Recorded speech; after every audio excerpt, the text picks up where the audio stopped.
250th birthday of the United States, you know, the Revolution and Declaration of Independence. So it's kind of like a really interesting sort of mix for Barnstable County and for the award and for Mercy Otis Warren herself. That's Shareen Davis. She's the recipient of the Mercy Otis Warren Woman of the Year Award. The annual award recognizes a woman who follows the footsteps of one of the Revolutionary War era's most powerful voices, Barnstable-born Mercy Otis Warren. This year's award, the 25th, was delivered on June 10th at the 1717 Meeting House in West Barnstable. I'm Michael Dutton, I'm the County Administrator, and it is my absolute honor to stand here tonight as we gather to celebrate Mercy's leadership, passion, and unwavering commitment to her community, and to recognize Shareen Davis for her leadership, passion, and commitment to the Cape community. Mercy Otis Warren was born in September 1728, the third of 13 children, at a time when women didn't access formal education and were expected to be quiet in the political sphere. Her 1772 satire, The Adulterator, published anonymously, tackled British colonial rule 4 years before Thomas Jefferson drafted the Declaration of Independence. It's an important award because it recognizes women and recognizes women's advocacy in their communities. I worked in the fishing industry. My husband and I operated fish weirs out of Nantucket Sound.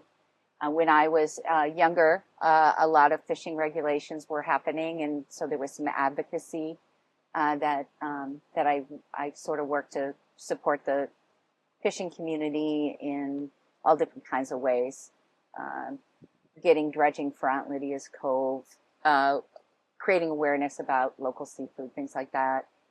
Created a Nereid network, which was a women of, sort of like a Women of Fishing Families now, but back in the 90s.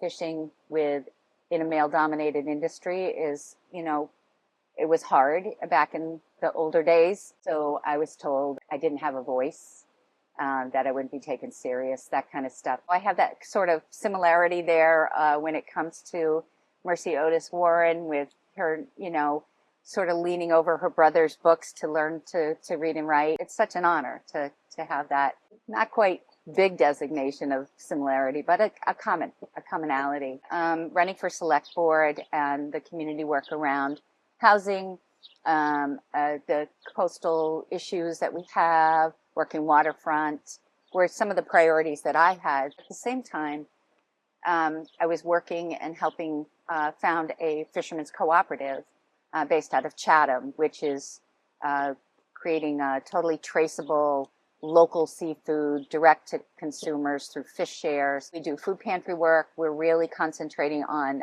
getting local seafood into our school systems around the Cape. So a lot of it is core community values. The structure of the co-op allows us to be really doing this kind of work. And so it's a really just a meld of all the things that I've been doing all my life. Like Mercy Otis Warren, Davis is rooted in Cape Cod. We even wondered if any of the ancestors might have known each other. We go back to the founding family of Chatham. I'm a 13th generation Cape Codder. I go back to the Mayflower 2 ways. And so, yes, I do have very deep roots here.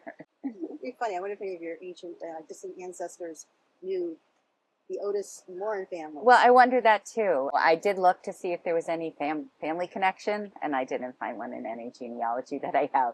But it's just an honor to be associated with her. A lot of what grounds me is here. Stage Harbor is where my family's generationally has worked from, as well as Ernie's family too, my husband's family too. So this is my center area. This is where I go to ground myself. Going out on the clam flats and digging quahogs and scratching for the little necks. That overwhelming sense of place, of Cape Cod, keeps Davis doing the work. There's so many threads that we need to hold on to work together and not get lost in that. I'm not stopping what I'm doing. I'm still continuing to be a voice, I hope, for sustainability in our communities.